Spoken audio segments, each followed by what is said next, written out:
The day Earth joined the Galactic Alliance should have been humanity's greatest triumph. After centuries of looking up at the stars and wondering if they were alone, humans had finally found their answer. They were not only not alone, but they were now part of something greater. A vast community of intelligent species spread across thousands of star systems. James Miller stood at attention in his Blue Earth Fleet uniform, watching as the Alliance representatives signed the treaty that would change human history forever. As commander of Earth's largest orbital defense station, he had been selected to represent humanity's military at the ceremony. The Grand Hall of the United Nations building in New York buzzed with excitement. Dignitaries from every nation on Earth mingled with alien representatives, their strange forms and colors creating a living tapestry unlike anything humanity had ever seen. "This marks the beginning of a new era for your species," announced the Alliance High Representative, a tall, slender being with iridescent skin. "Access to faster-than-light travel, advanced medicine, clean energy, all the benefits of Alliance membership are now yours." The crowd erupted in applause. Miller clapped too, but something in the High Representative's next words made his hand slow. "Of course, all new members must abide by Alliance regulations. Your technology development will be guided to ensure compatibility and safety. Most importantly, as is standard for species at your development stage, Earth will not be permitted to construct military vessels capable of interstellar travel or equipped with weapons above Category 3. Miller's hands stopped clapping entirely. He leaned toward Admiral Thompson beside him. "Did he just say we can't build warships?" Thompson nodded grimly. "That's been part of the deal from the start. They say it's standard procedure for developing species like us. But who will defend our colonies once we start expanding?" "The Alliance Defense Fleet. They've promised protection for all member worlds." Miller frowned but said nothing more. The ceremony continued, speeches were made, and humanity officially joined the galactic community. In the months that followed, the benefits became apparent. Diseases that had plagued humanity for centuries were cured. Energy problems vanished as fusion technology was improved by alien science. The first human colony ships, civilian vessels approved by Alliance inspectors, departed for nearby star systems. But Commander Miller's concerns remained. 3 years later, Miller stood in the observation deck of Neptune Orbital Station, staring at the display showing the aftermath of the attack. The mining colony on Neptune's moon Triton lay in ruins, emergency shuttles evacuating survivors, while rescue teams searched for those trapped in collapsed habitats. "Pirates again," said Anna Wilson, director of Earth's Space Development Agency, who stood beside him. Her dark eyes reflected the emergency lights flashing on the display. "Third attack on our outer colonies this month." "Where was the Alliance Defense Fleet?" Miller asked, unable to keep the bitterness from his voice. Wilson sighed. "They say they didn't receive the distress call until it was too late. Something about communications relay issues." "Convenient," Miller muttered. "Just like the attack on the Europa Research Station, just like the raid on our Mars colony shipping lanes." The communication panel beeped. Miller touched the screen, and his face went pale as he read the casualty list. "Tom's on here," he said quietly. "My brother was on Triton." Wilson placed a hand on his shoulder. "I'm sorry, James." Miller turned away from the display, his jaw tight. 217 dead. And we sit here with our hands tied while the Alliance tells us it's too dangerous to let humans have proper warships. "They say we're too unpredictable," Wilson said, "that our history shows we're too aggressive for our technological level.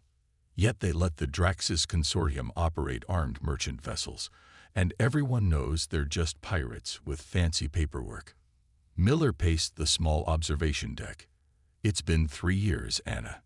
3 years of watching our people die while we wait for Alliance ships that never arrive in time." Wilson watched him carefully. "What are you suggesting?" Miller stopped pacing and lowered his voice. "The Alliance doesn't want us building warships." "Fine. Let's not build warships." "I don't follow." "The regulations prohibit military vessels with certain capabilities. But what about civilian ships with robust, defensive measures? Wilson's eyes widened. You're talking about exploiting loopholes in their own regulations. That's dangerous ground, James, if the Alliance caught us. They're already letting us die, Miller interrupted. My brother died because we couldn't defend our own colonies properly. How many more have to die before we admit the Alliance isn't going to protect us? Wilson was silent for a long moment. Finally, she said, even if I agreed with you, where would we build such ships? Alliance inspectors have access to all Earth shipyards. A slight smile crossed Miller's face. Not all of them. Remember Project Blackstone? Wilson's eyebrows rose. The abandoned mining facility in the asteroid belt. That was shut down years ago. Officially, yes. Unofficially, I have friends who've kept it operational as a research outpost, far from regular inspection routes with its own manufacturing capabilities. What you're suggesting is treason against the Alliance, Wilson said, but Miller could hear the hesitation in her voice. I'm suggesting we protect our people when no one else will, Miller replied. I've lost my brother. I won't stand by and lose more. Wilson turned to look at the display showing emergency vehicles swarming around the damaged colony. Families were being torn apart. Children were among the dead. If we're caught, we'll lose everything, she said. Alliance membership, technological access, trade rights. And if we do nothing, we lose our people. Miller's voice was firm. I'd rather face Alliance sanctions than more funerals. Wilson closed her eyes briefly, then nodded. I'll need a proper proposal. Deniability for Earth's government. A way to disguise what we're building. I already have ideas, Miller said. Mining vessels require powerful engines. Asteroid deflection systems need targeting capabilities. Emergency response ships need robust hulls. And you'll need a team. Engineers, tacticians, people who can keep secrets. Miller nodded. I know just who to ask. People who've lost something to these attacks. People who understand what's at stake. Wilson took a deep breath. Send me your proposal through secure channels. No electronic transmissions, nothing that can be traced. As they spoke, another emergency transport arrived at the station, carrying more survivors from Triton. Through the viewport, Miller could see medical teams rushing to assist the injured being offloaded. Among them was a small child, perhaps 7 or 8 years old, clutching a tattered stuffed animal as a medic led her toward the medical bay. Her face was blank with shock. Miller watched her pass and felt something harden inside him. The Alliance wants to treat us like children. It's time we grew up. Wilson nodded grimly. I'll see you at Blackstone in 2 weeks. Don't tell me how you get there. I don't want to know. As Wilson left the observation deck, Miller turned back to the viewport, watching the stars beyond Neptune. Somewhere out there, the Alliance Council made decisions about humanity's future without truly understanding what humans were capable of. They had labeled humans as dangerous and unpredictable. Perhaps it was time to show them just how right they were. Blackstone facility hung silently in the darkness of the asteroid belt, its external lights dimmed to avoid detection. From a distance, it looked like just another rocky body among millions, unremarkable and easily overlooked. This was exactly as Commander James Miller intended.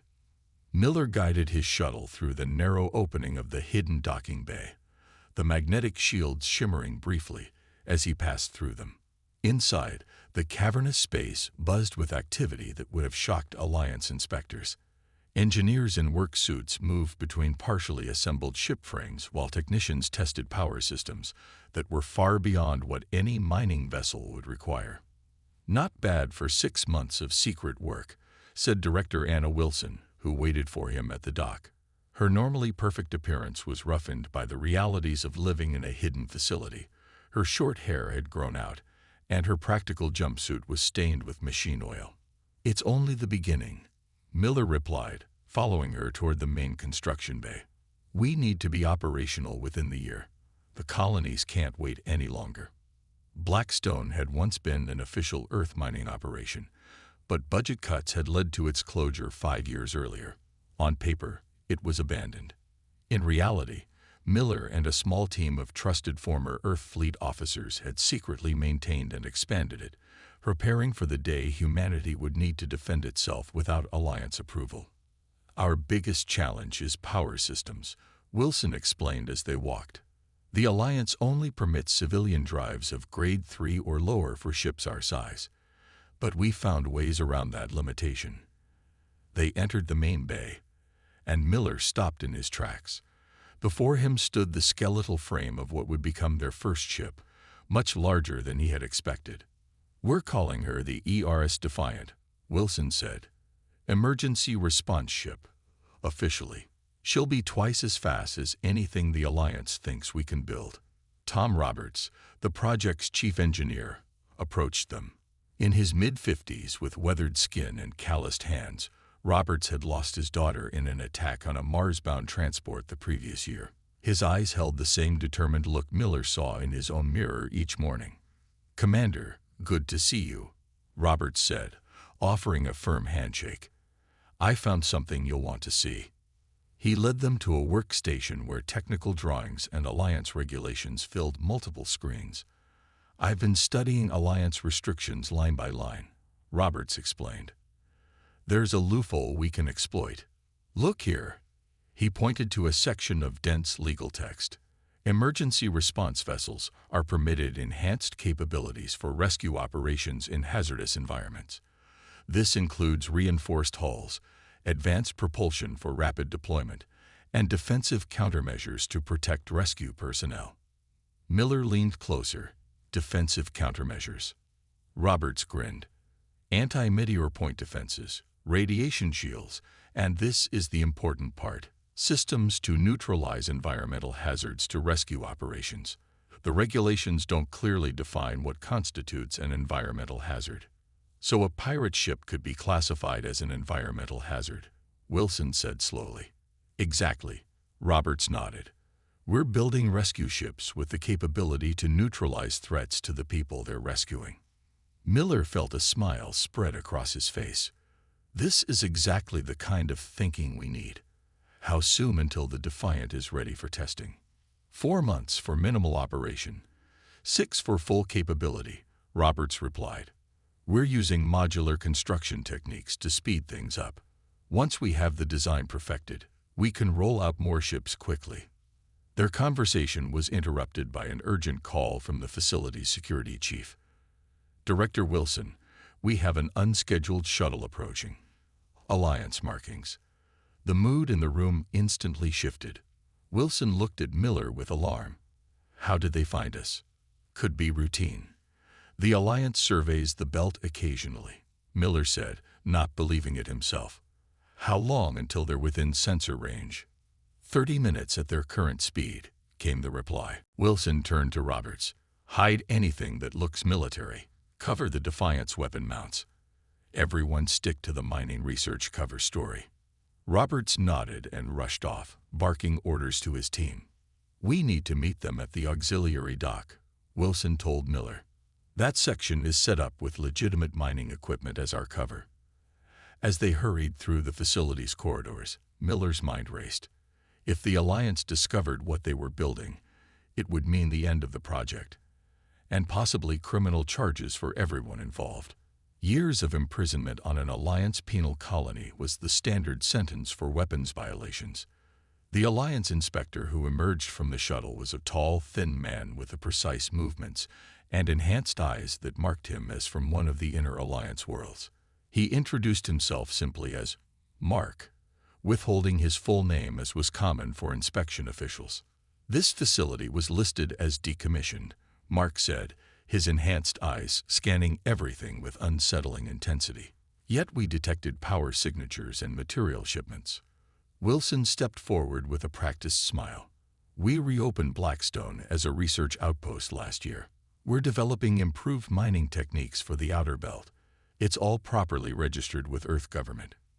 Mark consulted his datapad. "I see no such registration." "Bureaucratic oversight, I'm sure," Wilson replied smoothly. "I can provide our Earth authorization codes." Mark's expression remained neutral. I would like to inspect your operations."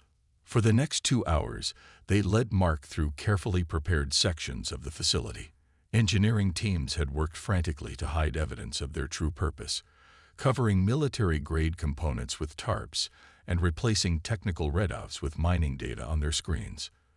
When they reached the main construction bay, the Defiant was partially concealed under scaffolding and disguised with temporary plating to hide its true design. Roberts met them there, explaining the ship as a next-generation deep-belt mining vessel with enhanced safety features. Mark studied the partially built ship carefully. The power requirements for this vessel seem excessive for mining operations. Roberts didn't miss a beat. Asteroid mining in the outer belt requires significant power. We're testing new techniques for processing ore in situ rather than hauling raw material back to Mars. It's more efficient but energy-intensive. Mark made notes on his pad. And these reinforced sections here. He pointed to what were actually weapon mounting points, now disguised as equipment bays. Specialized processing compartments, Roberts explained. The conditions in the outer belt are harsh. Everything needs extra reinforcement. Throughout the inspection, Miller remained tense, certain that at any moment Mark would see through their deception. When the inspector finally returned to his shuttle, his parting words left them all uneasy. "I will file my report with Alliance oversight. Expect a follow-up inspection within the month.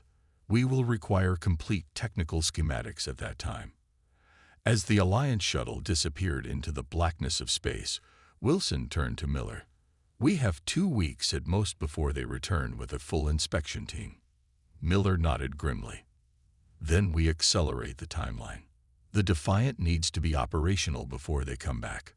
"That's impossible," Roberts protested. "We haven't even tested the propulsion systems, let alone the defensive capabilities." "Then we work around the clock," Miller said firmly, "and we prepare for the worst. If the Alliance returns before we're ready, we'll have to launch regardless." That night, as the facility hummed with frantic activity, Miller stood alone in the observation dome, looking out at the distant sun and the even more distant stars. Somewhere out there, human colonies were vulnerable, depending on protection that never seemed to arrive in time. "We're coming," he whispered to the darkness. "Just hold on a little longer." "They're coming back early," Wilson said, bursting into the makeshift command center where Miller was reviewing the Defiant systems. "Alliance inspection fleet. 3 ships will reach Blackstone in less than 6 hours." Miller's face hardened. "How many inspectors?" "This isn't just inspectors. It's a full verification team with security personnel." Someone tipped them off. Roberts looked up from his workstation, where final diagnostics on the Defiant were running. "She's at 85%. The main weapons are online, but the targeting systems are still being calibrated. Engines are functional but untested beyond station-keeping thrusters." Miller made his decision instantly. "We launch now." "Now?" Roberts sounded shocked. "Commander, we haven't completed full system checks. The ship isn't ready." "We're out of time," Miller replied. "If that Alliance team boards the Defiant, everything we've worked for is finished. We need to move her out of here before they arrive." Wilson nodded in agreement.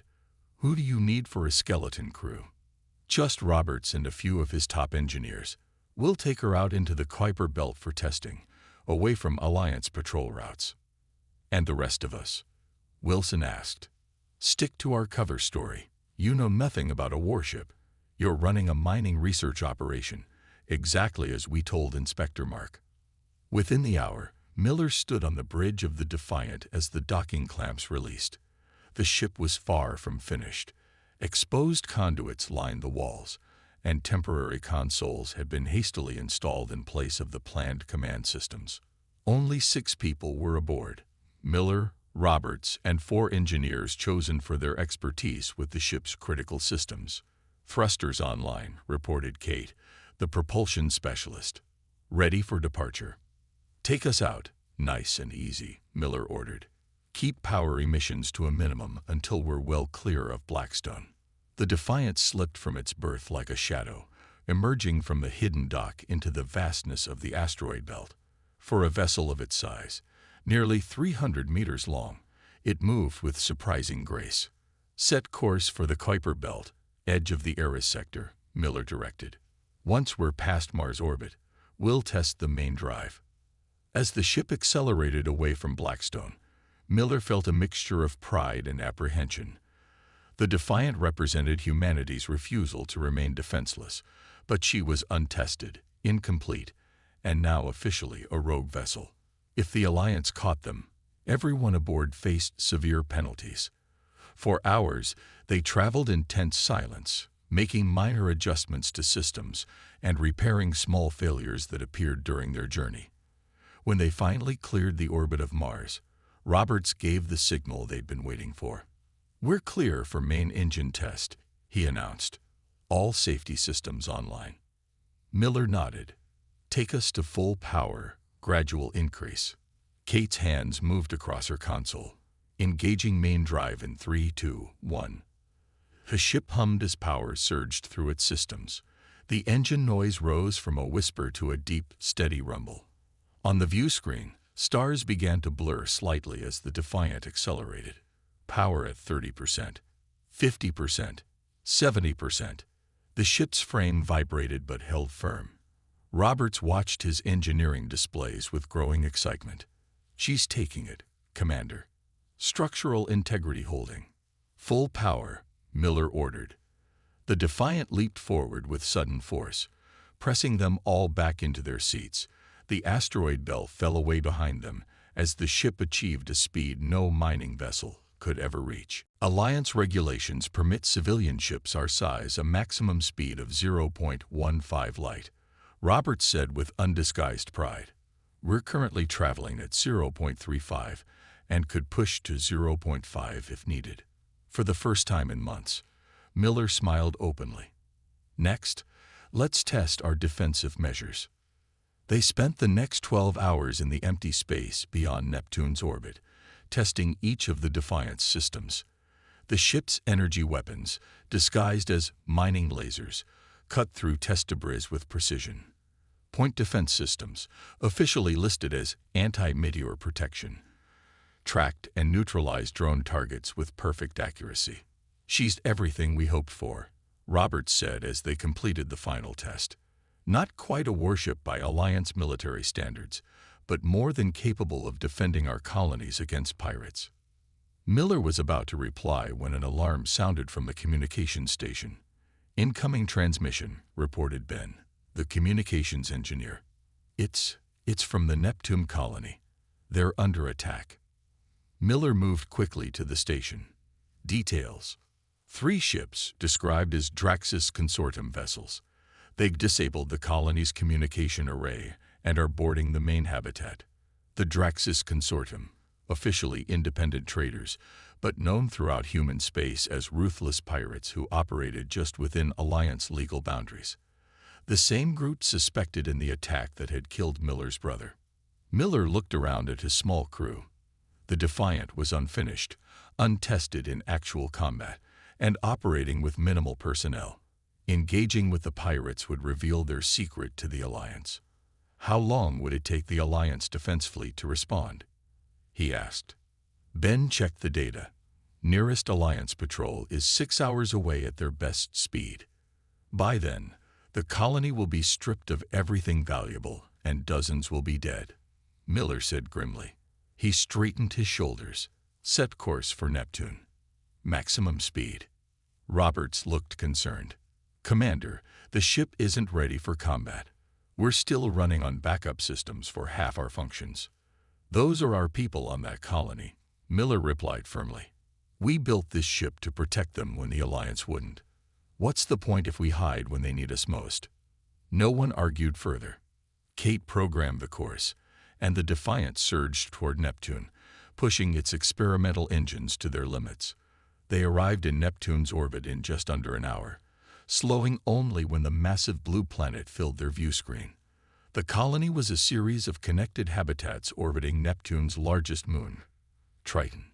Near it, 3 angular vessels were docked, their predatory shapes unmistakable as Draxis ships. They haven't spotted us yet, Ben reported. Their sensors are focused on the colony. Weapons status? Miller asked. Main energy arrays charged and ready, replied Dan, the weapons specialist. Point defense online. We can target all 3 ships if needed. Miller took a deep breath. This moment would change everything. Once they engaged, there would be no going back. Open a channel to the Draxis ships, he ordered. When the connection was established, Miller spoke clearly and calmly. Attention Draxis vessels. This is the Earth Response Ship Defiant. You are engaged in an illegal action against a human colony. Withdraw immediately or face consequences. After a moment of silence, a harsh voice responded. This is Captain Verex of the Free Trader Night Shadow. We're conducting legitimate salvage operations under Alliance Commercial Code. Interfere, and we'll report you to Alliance authorities. Those are people, not salvage, Miller replied. You have 1 minute to disengage and withdraw. The pirate captain laughed. Your vessel is unregistered. You have no authority here, and judging by your power signature, you're just another mining ship. Leave now before we decide you're worth salvaging too. Miller cut the transmission and turned to his crew. Target their engines and weapon systems. Disable, don't destroy. The Defiant moved swiftly, emerging from Neptune's shadow into full view of the pirate vessels. For a moment, nothing happened as the Draxis ships assessed this unexpected arrival. Then one of the pirate ships detached from the colony and turned toward them, weapons powering up. They're targeting us, Dan announced. Miller nodded once. Fire. The Defiant's main energy array flashed, a brilliant beam connecting it to the approaching pirate ship. The effect was immediate. The Draxis vessel's engines flickered and died, leaving it drifting. One down, Miller said. Target the second ship.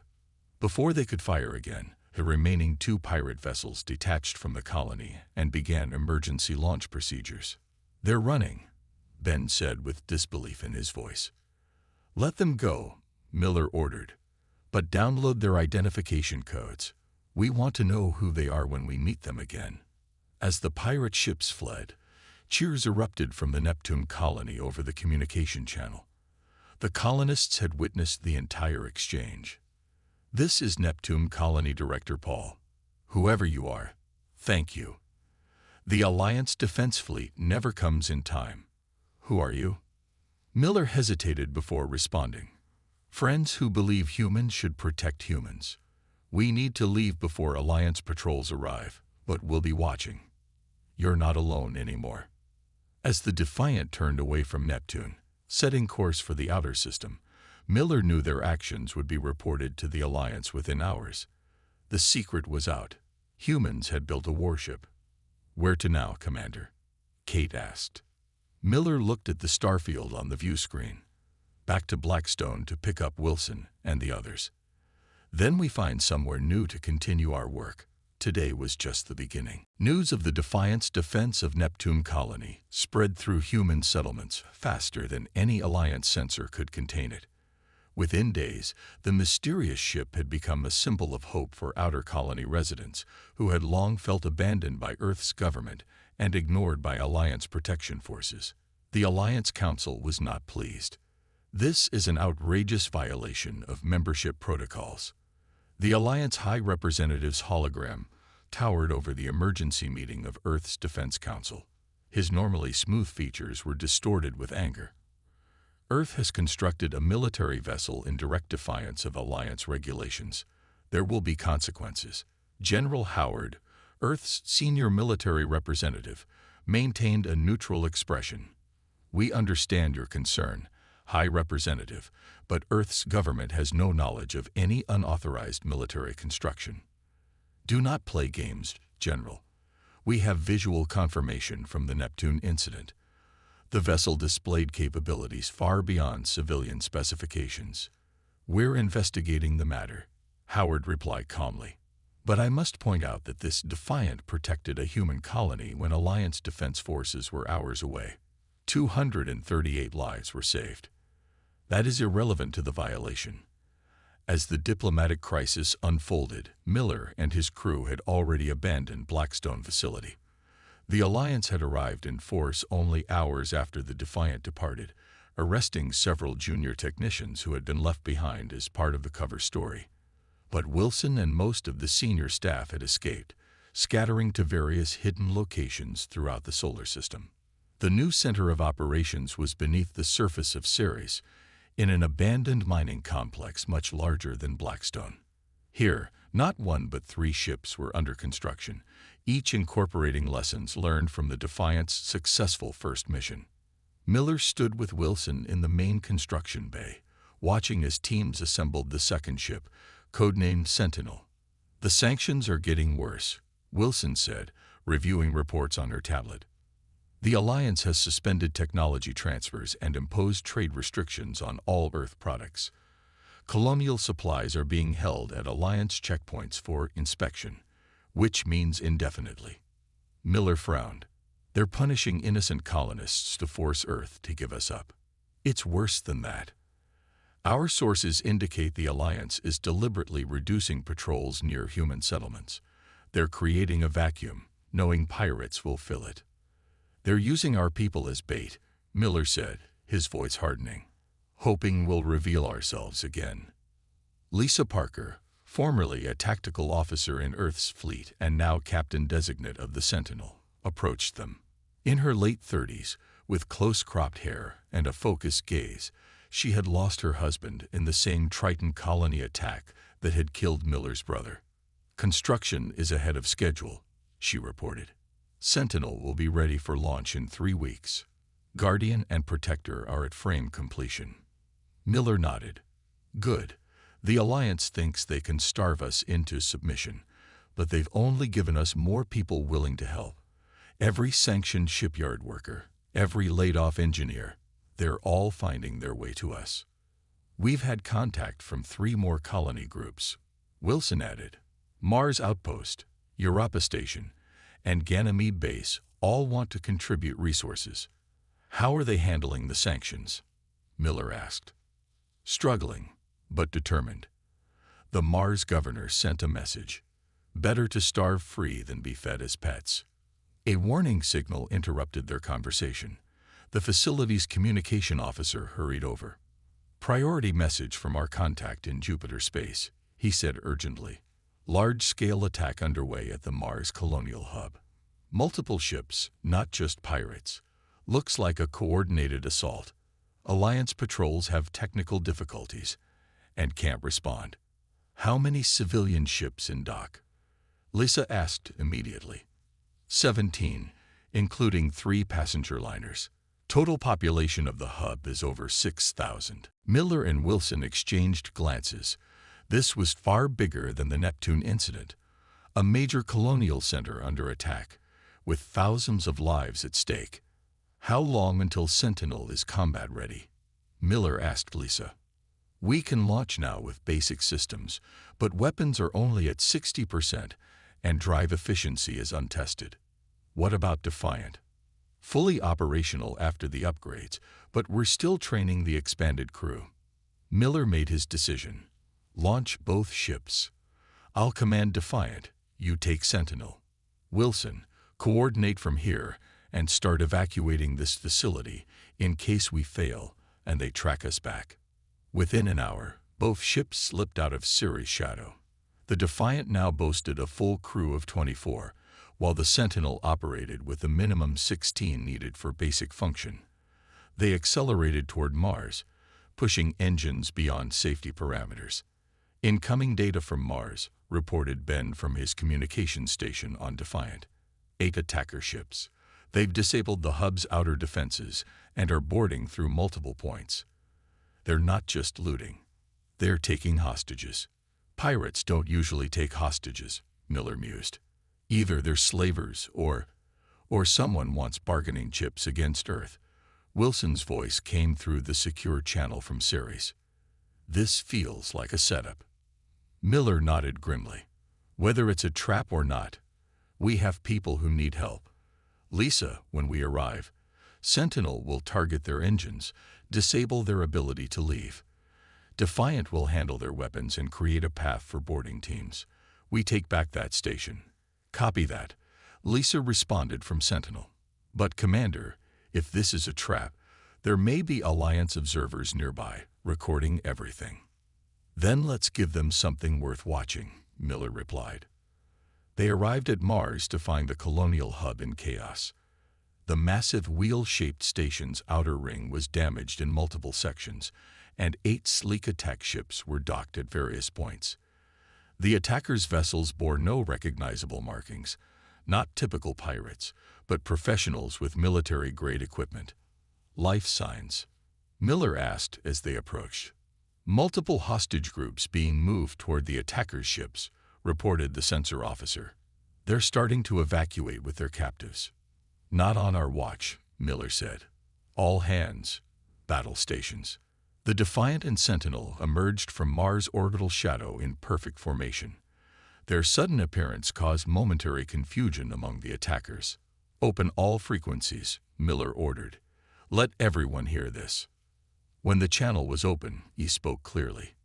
Attention attackers at Mars Colonial Hub. This is Commander Miller of the Human Defense Force. Release all hostages and withdraw immediately, or be destroyed.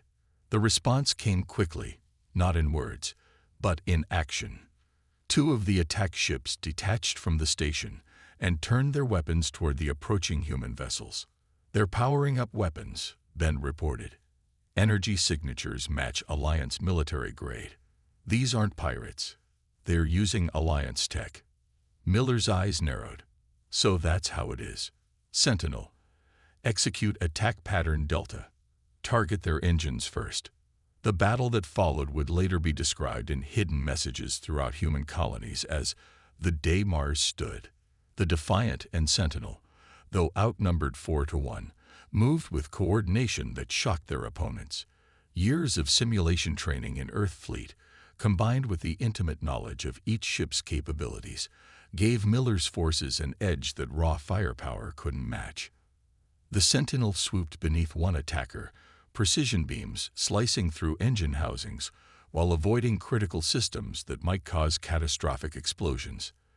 The Defiant, meanwhile, engaged 3 ships simultaneously, its point defense systems intercepting incoming fire, while its main weapons systematically disabled the attacker's offensive capabilities. Boarding teams ready, reported Miller's tactical officer. Launch as soon as Sentinel clears path to Airlock 7, Miller ordered. Lisa, we need that path. The Sentinel executed a maneuver that would have been impossible for an Alliance vessel of similar size, rolling between 2 attackers while maintaining fire on both. The move created the opening they needed. Path clear, Lisa reported. But we've taken damage to our starboard shield emitters. Can't maintain this position long. Understood. Boarding teams, go now.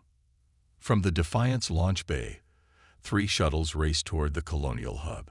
Each carried a team of former Earth Fleet Marines, now fighting for this unauthorized defense force. They docked at Airlock 7 and stormed into the station, engaging the attackers directly. The battle raged for nearly an hour, in space around the station and through its corridors. When it ended, 6 of the 8 attack ships were disabled, their crews captured or neutralized. 2 had escaped, jumping to FTL speeds before they could be disabled. Miller stood in the hub's operations center, surveying the damage reports. 312 colonists injured, 47 dead, but thousands saved, and the station secured. Commander, Lisa called from where she was reviewing data from a captured attacker's ship. You need to see this. On her screen was the attacker's mission brief. The text was encoded, but clear enough to read. Operation Provocien, Ogjg E. Force Human Defense or ESPONSE. Co-and firearm capabilities. Secure ho estagies. For Illivi rage. At the bottom was an authorization code Miller recognized immediately. Alliance Military Intelligence. This wasn't pirates, he said quietly. This was an Alliance black operation to draw us out. Lisa nodded grimly. And to gather hostages to use against Earth's government. Miller looked around at the colonial staff who had returned to their posts, working alongside his people to restore the station's systems. "They need to know," he said finally. "Everyone needs to know the Alliance isn't just failing to protect us. They're actively working against us." As his team secured evidence from the attackers' ships and systems, Miller prepared a message that would be sent to every human settlement, station, and ship. The truth about the Mars incident would become the spark that changed humanity's relationship with the Alliance forever. The Grand Chamber of the Alliance Council fell silent as the evidence played on the massive display screen. Footage from the Mars Colonial Hub attack showed Alliance-coded ships firing on civilian areas. Documents recovered from the attackers revealed Operation Provocation in painful detail, a deliberate plan to draw out human defenders and gather hostages to force Earth's compliance. When the presentation ended, Earth Ambassador John Torres stood before the assembled representatives of 117 spacefaring species, a tall man with silver hair and the weathered face of someone who had spent decades in space before turning to politics. Torres had been summoned to answer for humanity's treaty violations. Instead, he had turned the tables. "Distinguished representatives," Torres began, his voice steady and clear. "For 3 years, humanity has suffered while waiting for protection that never arrived. When we built ships to defend ourselves, we were sanctioned and threatened. Now we know why. Some within the Alliance never intended to protect us at all." High on his elevated platform, the Alliance High Representative shifted uncomfortably. "These allegations are concerning, but they do not excuse Earth's development of military vessels in violation of membership protocols. Those protocols were designed to keep humanity defenseless," said a new voice. James Miller strode into the chamber, flanked by Anna Wilson and Lisa Parker. Their entrance caused murmurs throughout the assembly. These were the leaders of the rogue human defense force, walking openly into the heart of Alliance power. Guards moved to intercept them, but Ambassador Torres raised his hand. "These individuals were granted diplomatic immunity for this session. They are here at my invitation." Miller approached the central podium. Behind him, on a small anti-gravity platform, rested a sealed container. "My name is Commander James Miller. I commanded what you call the illegal human warship Defiant. I stand here not to apologize, but to present evidence that the Alliance has systematically discriminated against humanity since our induction." He gestured, and the main display filled with a new set of data, response times for distress calls from various species colonies, sorted by membership tier. The average response time for a Tier 1 member's distress call is 26 minutes. For Tier 2, it's 52 minutes. For humanity and other Tier 3 members, it's 7 hours and 14 minutes, if ships respond at all. More murmurs filled the chamber as representatives from other newer species began studying the data with increased interest. "This disparity isn't accidental," Miller continued. "It's by design. The Alliance Military Command has designated human space as Low-Priority Response Zone Alpha. Yet our membership fees and resource contributions are calculated at the same rate as everyone else's." The High Representative's face had grown increasingly flushed. "These are internal military designations based on threat assessment and resource allocation. They are not evidence of discrimination." "Then perhaps this is," Miller replied, opening the container. From it, he removed a sleek device with Alliance military markings. "This is a long-range scanner module recovered from the Mars attackers. Its manufacturing code traces it directly to Alliance Military Production Facility Omega." He placed it on the evidence table where scanning drones immediately moved to verify its authenticity. The attack on Mars was carried out with Alliance military equipment, following Alliance military protocols, and operating under Alliance authorization codes. This wasn't a rogue operation, it was official policy. The chamber erupted in shouted questions and denials. The representatives of the 12 founding species, who controlled the Alliance military, conferred urgently among themselves.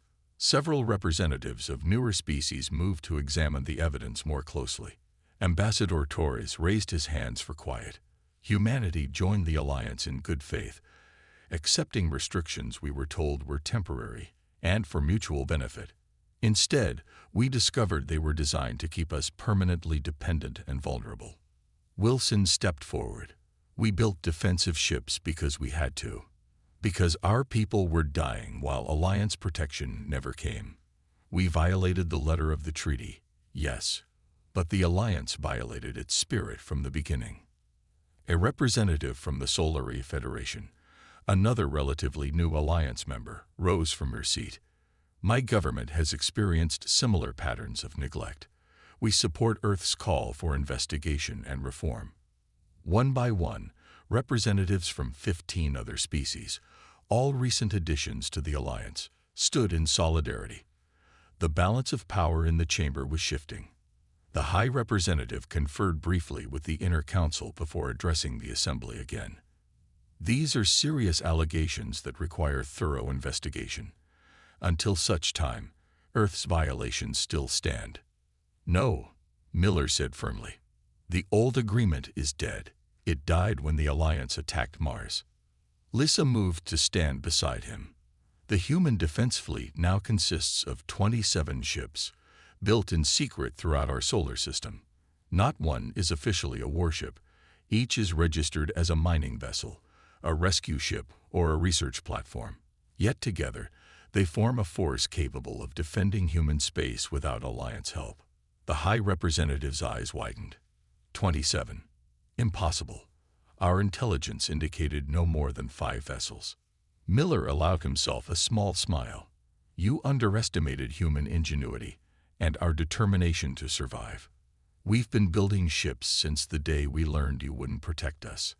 Ambassador Torres stepped forward again. Earth does not wish to leave the Alliance.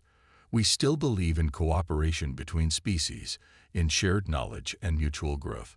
But we cannot and will not accept second-class status. For several moments, the chamber was absolutely silent. Then the representative from Vega, one of the oldest Alliance members, stood. Perhaps, she said in her melodic voice, we have been too rigid in our treatment of newer species. My people remembered when we were once restricted as Earth is now. It took us centuries to gain equal standing, but the galaxy faces new threats that require unity, not division. She turned to address the High Representative directly. I propose a special committee to revise membership tiers and protocols, with equal representation from established and newer members. The Solari representative nodded enthusiastically, and immediate suspension of the weapons development restrictions for any member who can demonstrate a pattern of inadequate protection. More voices joined, and soon a clear majority of the Assembly was calling for reform.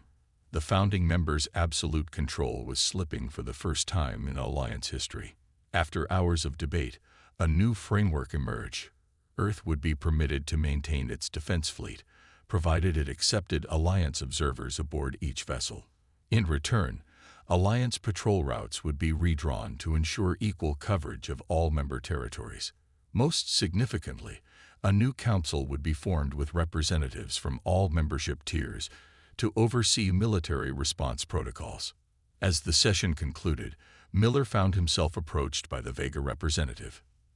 That was well played, Commander, she said quietly. But I wonder if you realize what you've truly done today. Secured protection for our people, Miller replied. She smiled enigmatically. You've done much more. For centuries, the founding species have maintained control through the myth that newer species lack the temperament for full partnership. Today, you shattered that myth.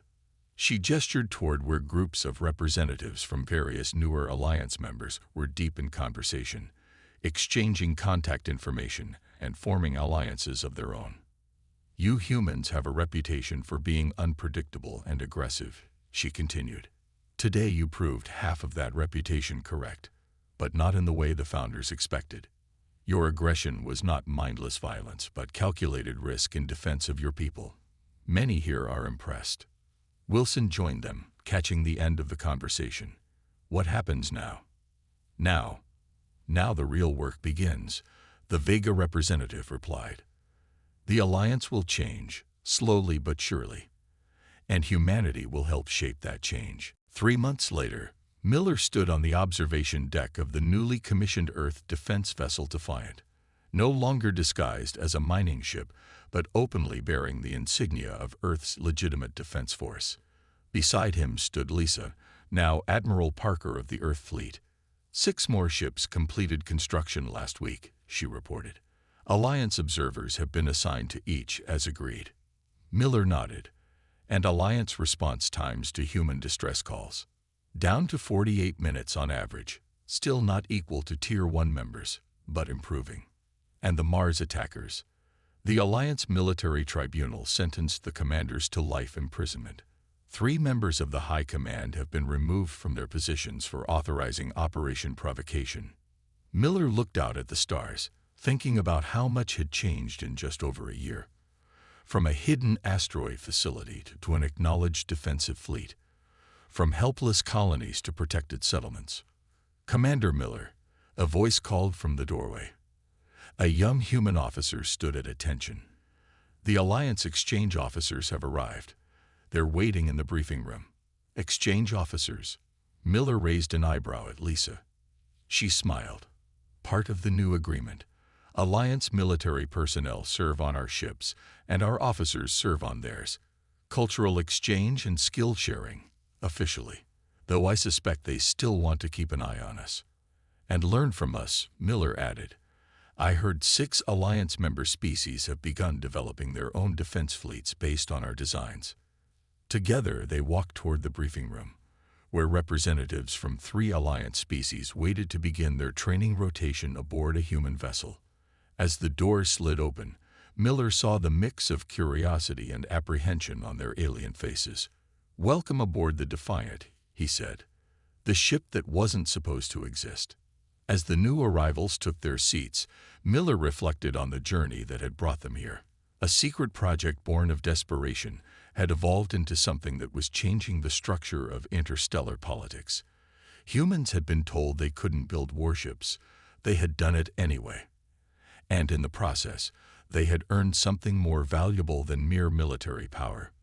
They had earned respect. The massive ship hung in the empty blackness of space like a dead whale. Its dark hull stretched over 2 kilometers long, dotted with weapon ports now cold and silent. For 50 years, the human warship had drifted through the void, a ghost from a forgotten war.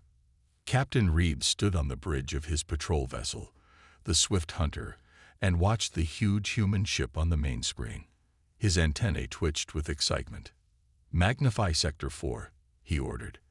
The screen zoomed in on a section of the human vessel. The name VEN-GNC was still visible on the hull, though space dust had worn away at the letters. Sir, we should report this to command right away, said Lieutenant Call, Reed's second in command. Protocol states.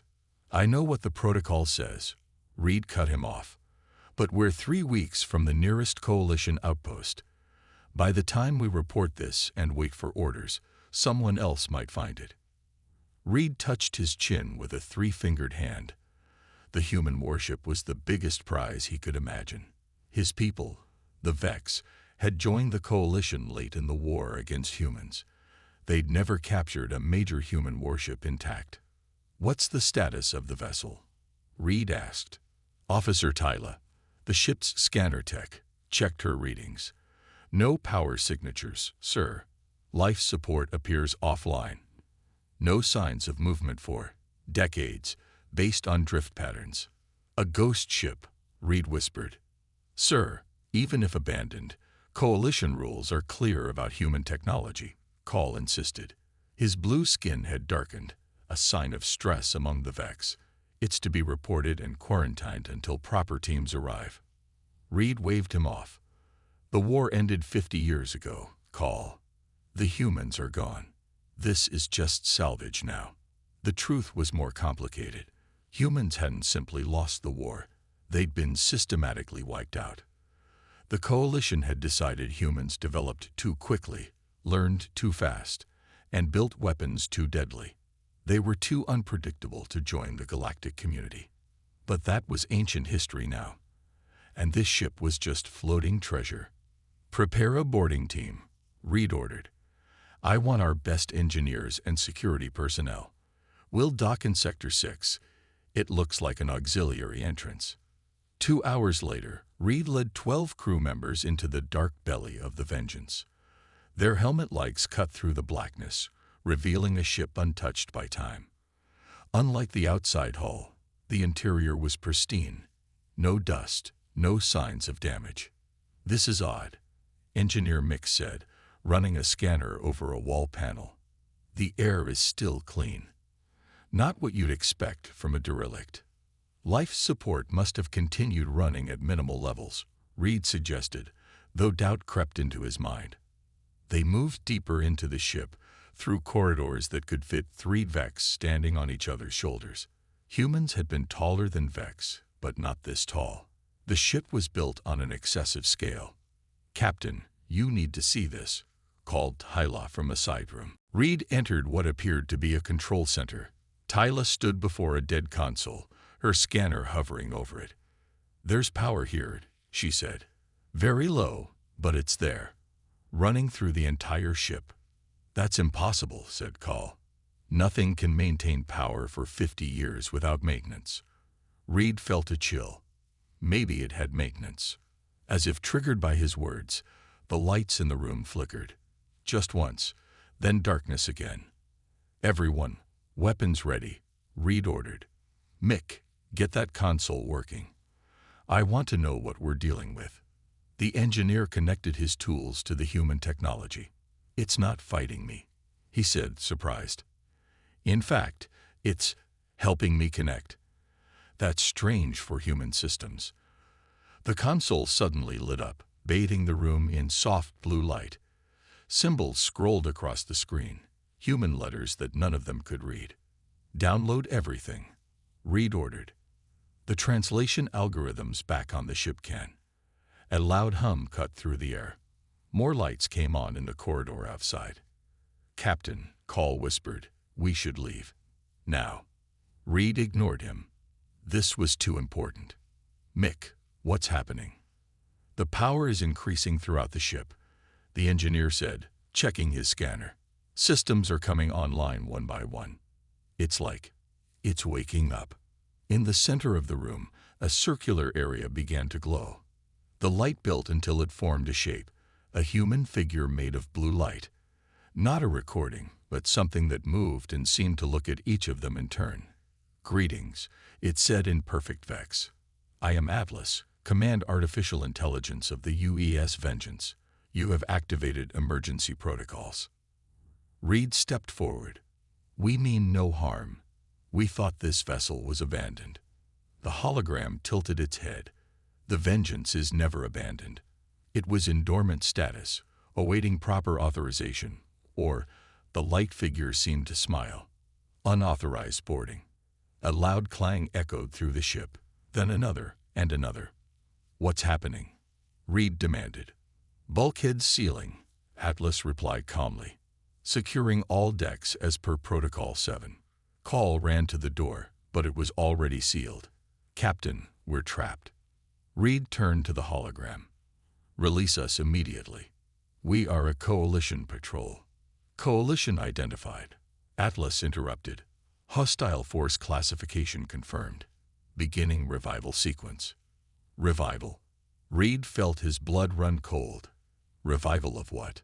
"Who, not what," Atlas corrected. "Emergency protocols dictate awakening of command personnel when the vessel is discovered by hostile forces." More systems hummed to life around them. The huge ship was powering up, section by section. "Your vessel has been secured," Atlas informed them. "Your crew will not be harmed if they do not resist." "My ship? What have you done to my ship?" Reed demanded. The hologram didn't answer. Instead, it expanded to show a different part of the Vengeance, a chamber where a single pod was lighting up. "Revival of Commander Wilson in progress. Estimated time to completion, 43 minutes.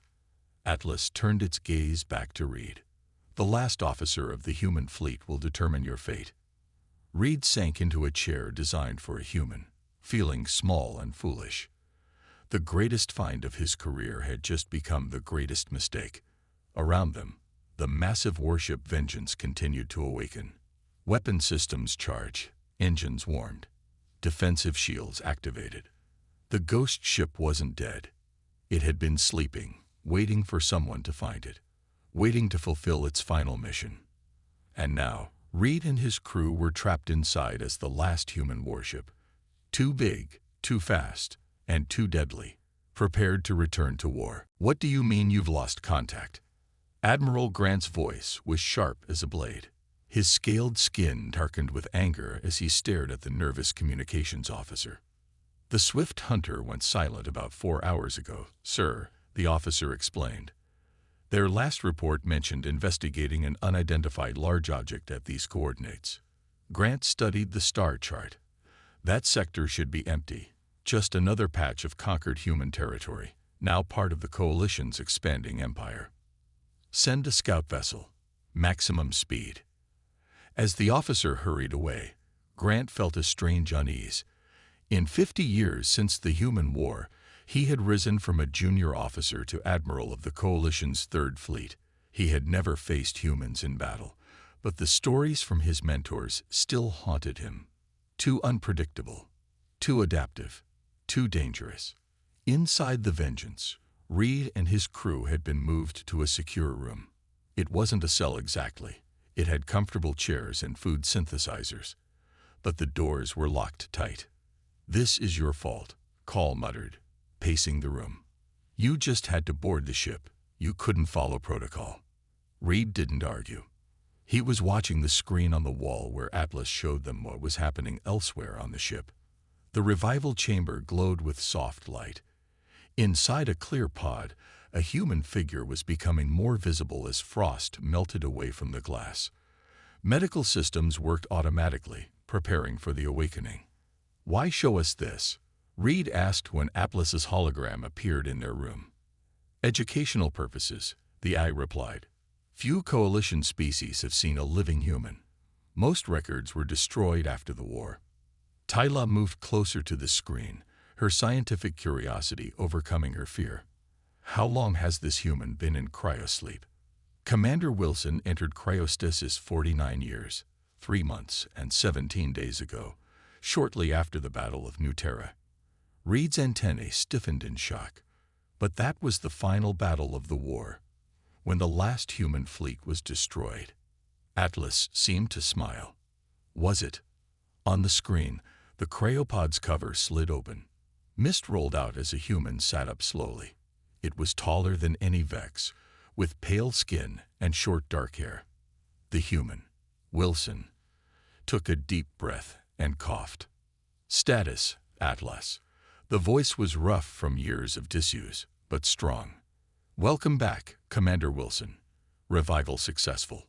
All ship systems operational at 87%. We have guests." Wilson looked directly at the camera, and Reed felt the human's eyes burning through the screen at him. "Bring me the senior officer."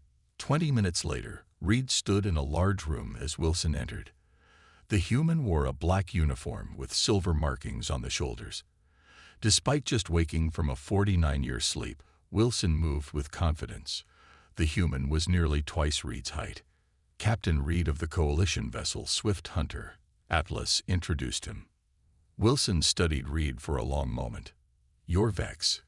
Your people joined the Coalition late in the war." "Yes," Reed answered, surprised. "How did you know?" "I make it my business to know my enemies." Wilson walked to a table where a steaming cup waited. "Atlas says you boarded my ship looking for—" "What exactly?" "Salvage. Weapons." Reed stood as tall as he could. "The war is long over, human.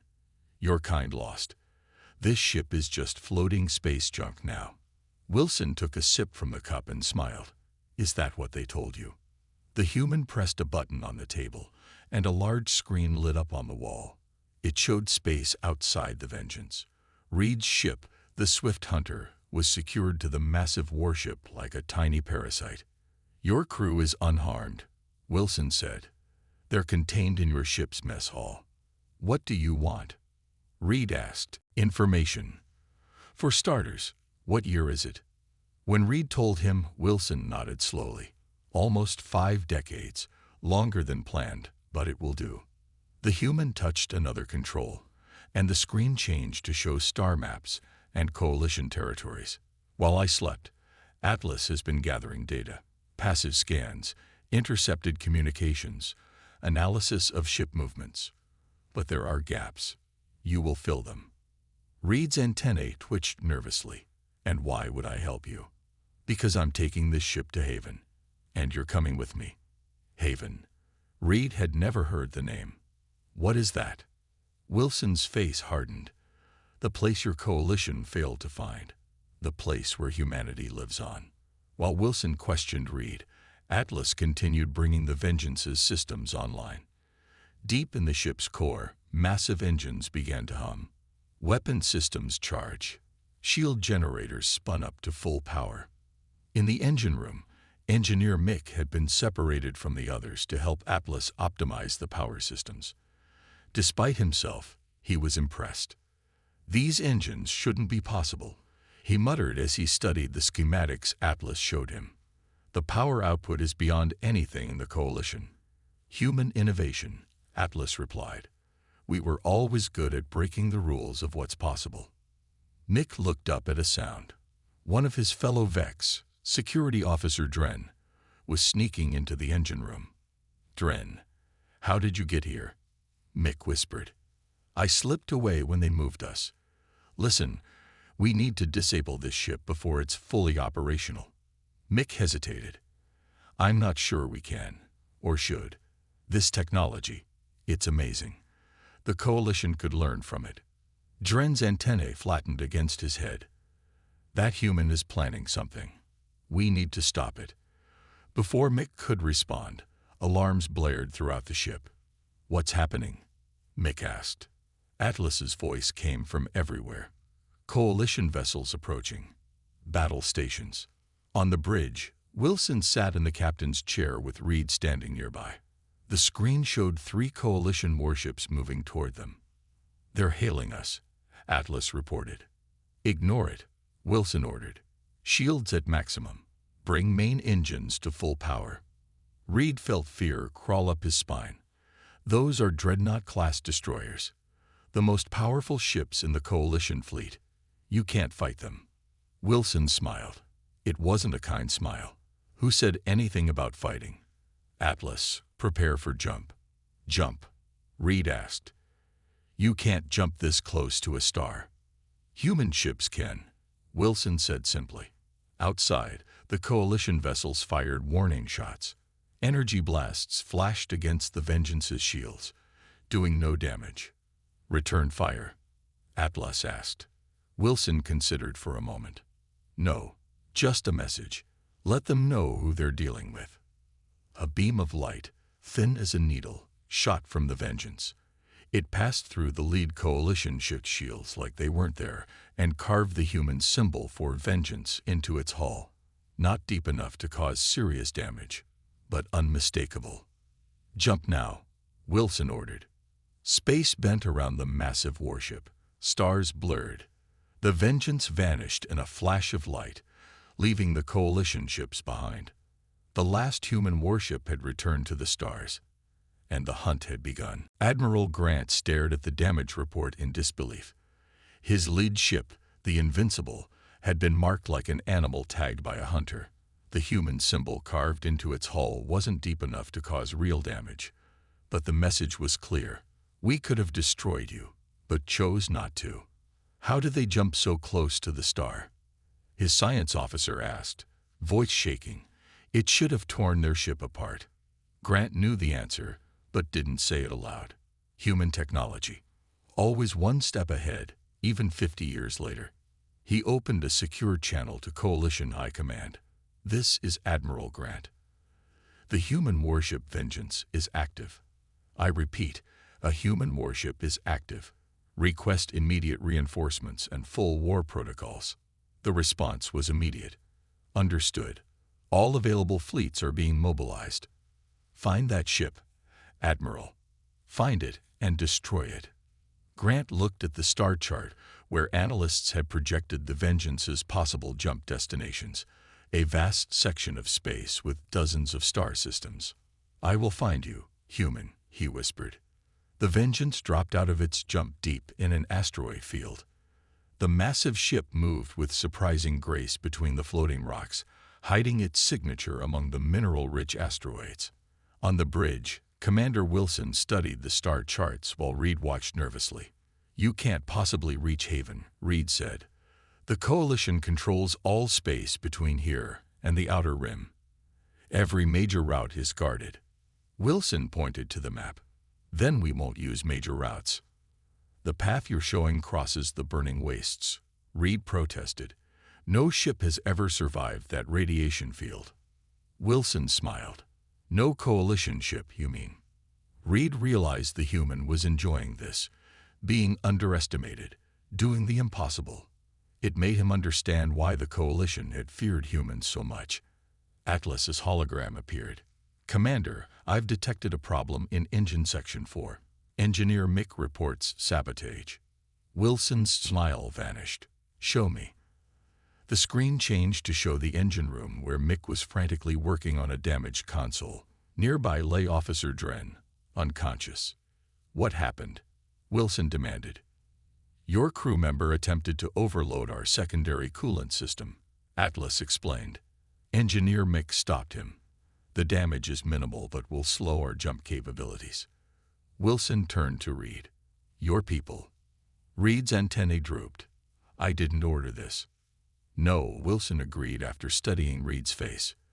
"You wouldn't sacrifice your ship and crew so foolishly. Take me to the engine room." When they arrived, Mick was still working on repairs. Dren had been secured to a wall panel with restraints. "He said we couldn't let the ship reach Haven," Mick explained nervously. "That humans would destroy the Coalition if they returned." Wilson knelt beside the damage. "You stopped him. Why?" Mick's 3 fingers twisted together anxiously. "This technology, it's amazing. We could learn from it. Destroying it would be wrong." Wilson studied the small alien engineer. Curiosity. The one trait humans share with most intelligent species. He stood up. "Thank you for protecting my ship. You'll help with repairs." "What about him?" Reed asked, nodding toward the unconscious Dren. "Confined to quarters under guard," Wilson ordered. "I don't kill prisoners, Captain Reed. Another thing your Coalition got wrong about us." As they worked on repairs, Wilson explained more about the war. How the Coalition had feared human innovation and adaptability. How they had struck first, not to conquer but to exterminate. "We were decades behind your technology when we met," Wilson said as he helped Mick rewire a panel. "But we learned too quickly. Within 10 years, we had caught up. In 20, we were pulling ahead in some areas." "So the Coalition attacked," Reed said quietly. Wilson nodded. "Preemptive genocide. Billions dead in the first strikes. We never saw it coming." Mick looked up from his work. "But some survived. At Haven, yes. Our best minds, our most advanced research. We scattered them while the rest of us fought a losing war." Wilson's eyes grew distant. "The Vengeance was our last major warship, a decoy and a messenger in one." The ship shuddered suddenly. Alarms blared. "Atlas, report," Wilson commanded. "Coalition scout vessels detected. They've launched missiles." The Vengeance erupted from the asteroid field, its massive engines glowing bright. 5 small Coalition ships pursued, firing continuously. On the bridge, Wilson took command. "Evasive pattern delta. Minimal shields. Let them think they're hurting us." Reed watched in confusion. "Why not use full shields?" "Because I want them to call for backup," Wilson explained.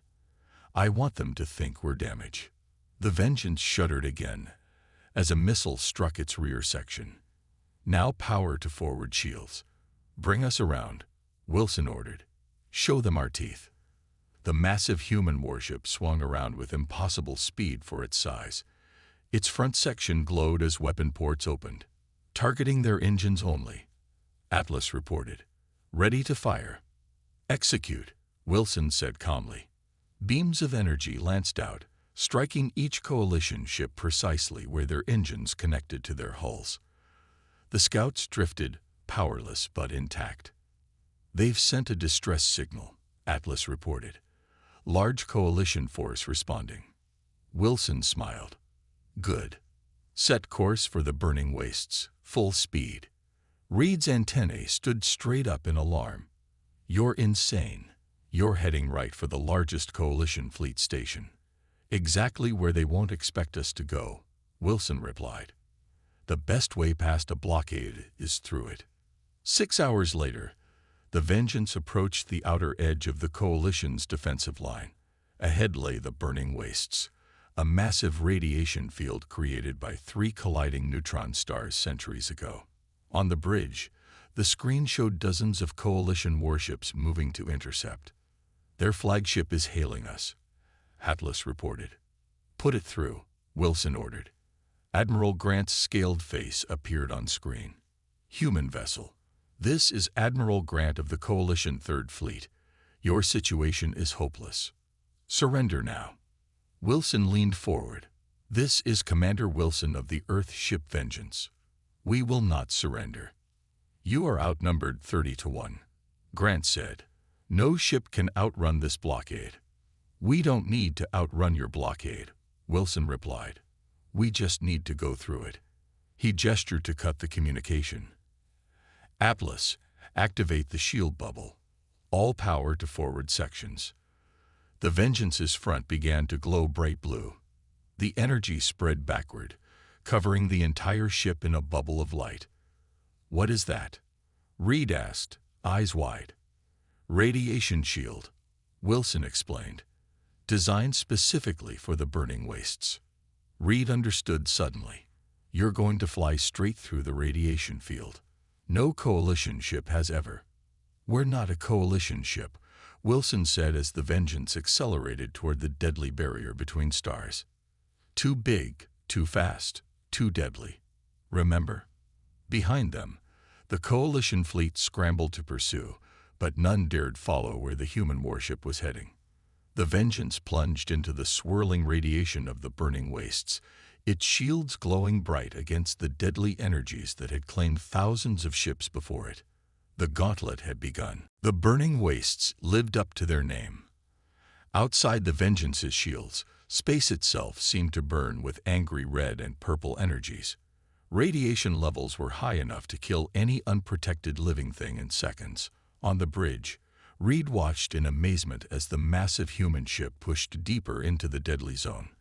The shields glowed bright blue, holding back the lethal radiation. How much farther? He asked. Wilson studied the navigation display. Another 8 hours at current speed. The wastes are over 3 light-years across. No coalition ship has ever mapped this region, Reed said. How do you know where to go? We mapped it, Wilson replied. 50 years ago, before the war ended. The Vengeance isn't the first human ship to pass through here. Reed's antennae twitched in surprise. You mean? Haven is on the other side, hidden where your people would never look. The ship suddenly rocked violently. Warning lights flashed across the bridge. Atlas, report, Wilson commanded. Radiation surge, the AI responded. Shield strength at 82% and falling. We also have a new problem. The main screen changed to show 5 coalition ships entering the waste behind them. Unlike the rest of the fleet, these vessels had special shields that glowed green against the radiation. Impossible, Reed whispered. Coalition ships can't survive the wastes. It seems Admiral Grant has some special ships we didn't know about, Wilson said grimly. Atlas, increase power to rear shields. Prepare countermeasures. The screen showed the pursuing ships gaining on them. Their weapons were charging. They're not trying to capture us anymore, Wilson noted. They're here to destroy us at any cost. Why? Mick asked. The engineer had proven useful enough to earn a place on the bridge. Why risk those ships just to stop one vessel? Wilson turned to Reed. Captain, care to explain why the Coalition is so afraid of us reaching Haven? Reed's three-fingered hands tightened on the console. I don't know. I'm just a patrol captain. But you've heard rumors, Wilson pressed, about why the war really started. Reed hesitated, then nodded slowly. There were stories about human technology, things that seemed impossible. Like what? Mind transfer, artificial intelligence that could think like living beings, weapons that could destroy stars. Reed's voice dropped. Some said humans were becoming something more than organic. Wilson smiled grimly. And that scared the coalition to death. Another blast rocked the ship. The pursuing vessels were firing now, their weapons surprisingly effective even through the radiation. Shield strength at 64%, Atlas reported. They're using focused antimatter charges. Our shields weren't designed for this type of weapon. Wilson's face hardened. Time for Plan B. Reduce power to all non-essential systems. Transfer energy to the core. Commander, Atlas said, activating the core this early will reveal. I know what it will reveal, Wilson cut in. Do it anyway. Throughout the massive ship, lights dimmed. Systems shut down. The hum of the engines quieted. What's happening? Reed asked. You're about to learn why this ship is called Too Big, Wilson answered. At the center of the Vengeance, deep within its armored hull, something began to awaken. A different kind of power, unlike the engines or weapon systems.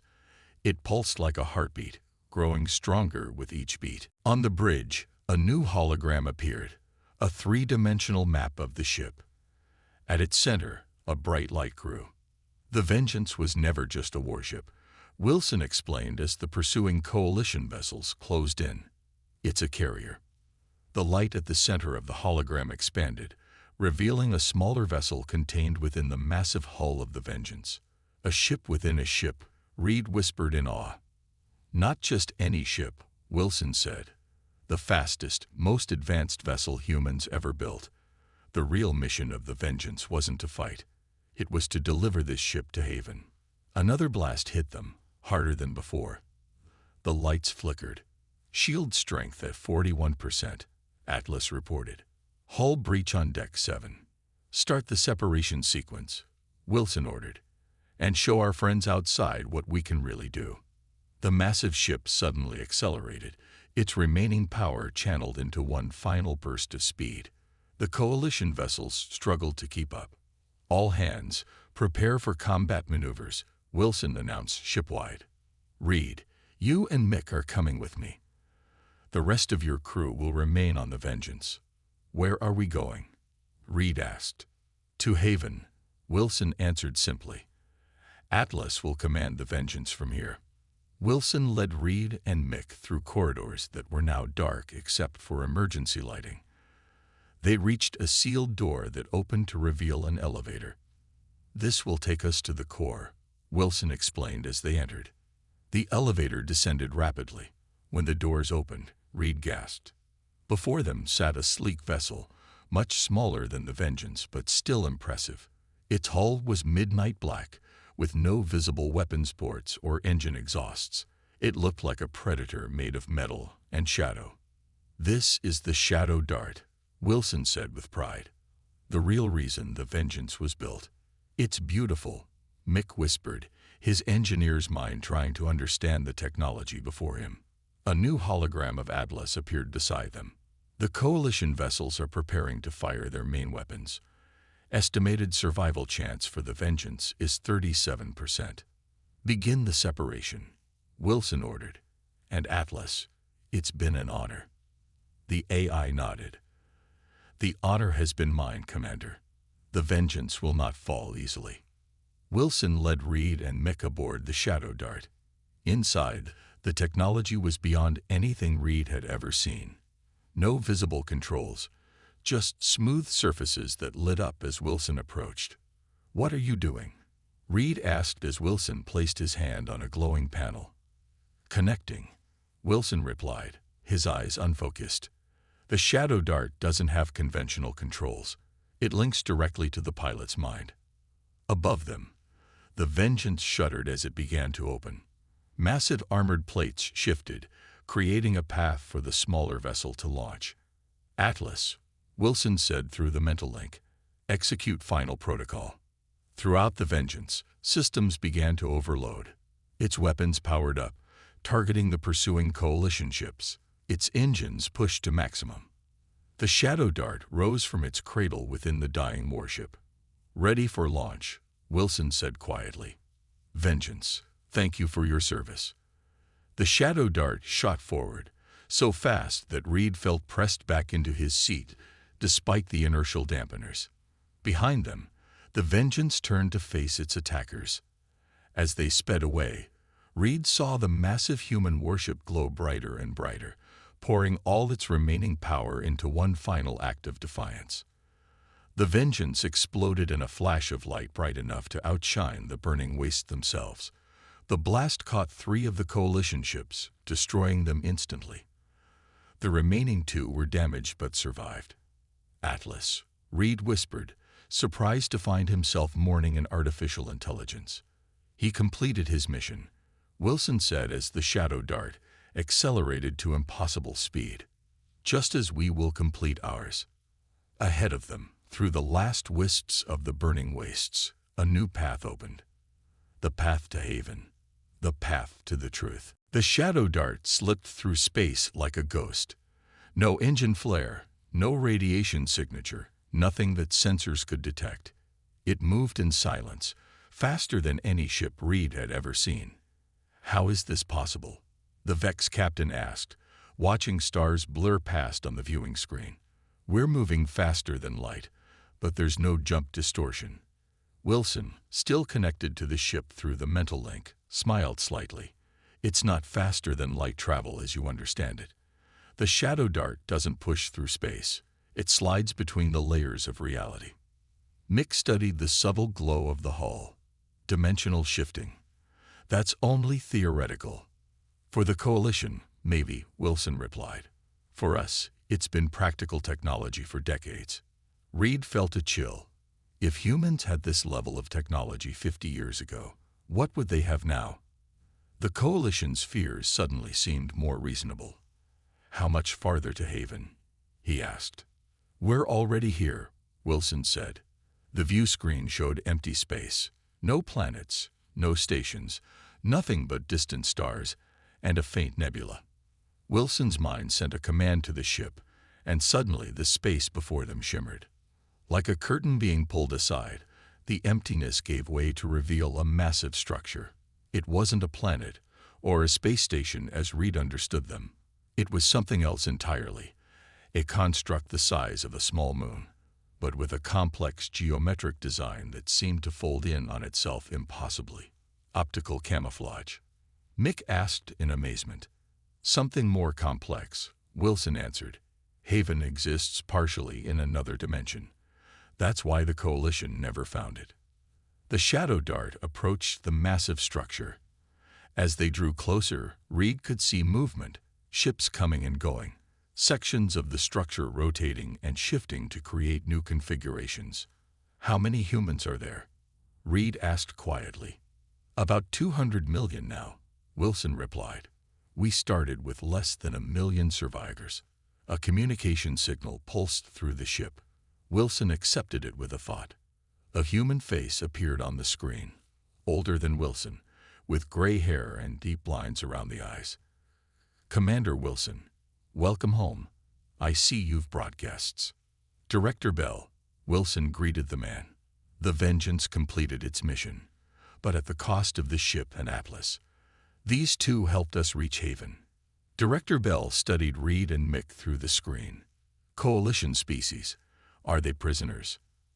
"Allies," Wilson corrected. "They deserve to know the truth. The whole truth." Bell sighed. "Very well. Bring them to Central Hub when you dock. The Council will want to meet them." The Shadow Dart docked inside a vast hangar.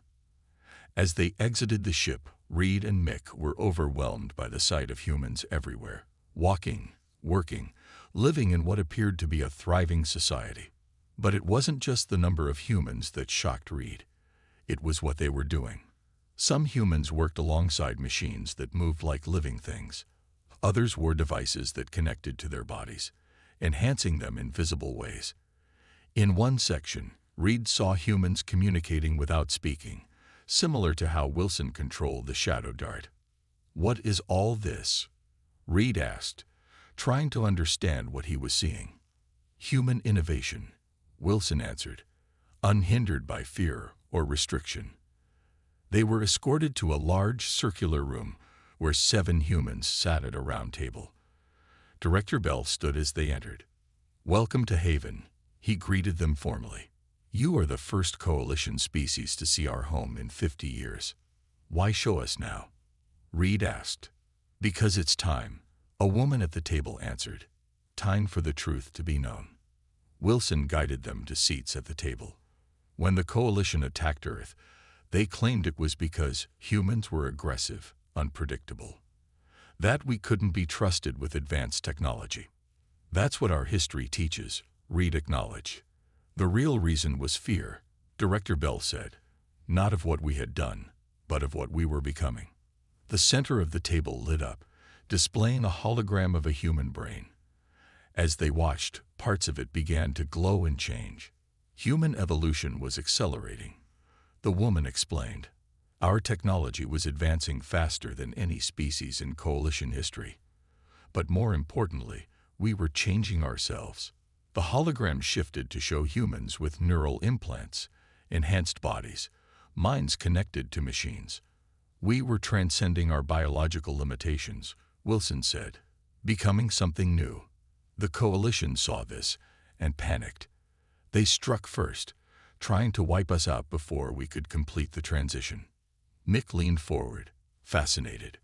"But you survived." "Here." "Yes," Bell nodded.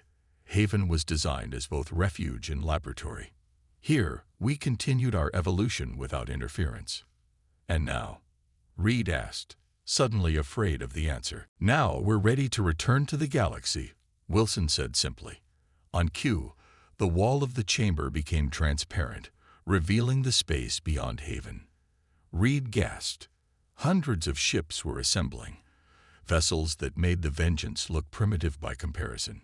Some were massive, others small and sleek like the Shadow Dart. All carried the unmistakable mark of human design, but far more advanced. "This is an invasion fleet," Reed said, his voice shaking. "No," Wilson corrected. "This is an introduction. We're not returning to conquer or for revenge. We're returning to share." "Share?" Mick asked. Bell nodded. "All that we've learned, all that we've become, the advancements that could benefit all species." "The Coalition will never accept this," Reed said. "They'll see it as a threat." "Some will," Wilson agreed. "Admiral Grant is probably already preparing for war, even with just the little he's seen of our technology. But others will listen." "That's why you're here," Bell told Reed and Mick. "To witness the truth and carry it back. To be the first bridge between humanity and the Coalition." Reed looked at the assembly of ships again. There were enough to conquer the entire Coalition if humans wished. But something in Wilson's eyes, in all the humans he'd seen here, told him that wasn't their plan. "What happens now?" Reed asked. Wilson stood and looked out at the fleet. "Now we send a message. The same message the Vengeance was designed to deliver. Humanity has returned. Not as conquerors, but as guides to a future with possibilities beyond what any of us can imagine alone." Outside, the first ships began to move, their strange drives glowing with energy from dimensions the Coalition had never explored. "The Coalition destroy our world," Wilson said quietly, "but they couldn't destroy our spirit. They couldn't stop human innovation. Too big to be contained, too fast to be caught, too deadly to be challenged." He turned to Reed with a slight smile. "But also too compassionate to seek revenge. That's the part your leaders never understood about us." As Reed watched the human fleet begin its journey, he understood finally why the Coalition had feared humans so much. Not because of what they might do to the galaxy, but because of how they would change it forever.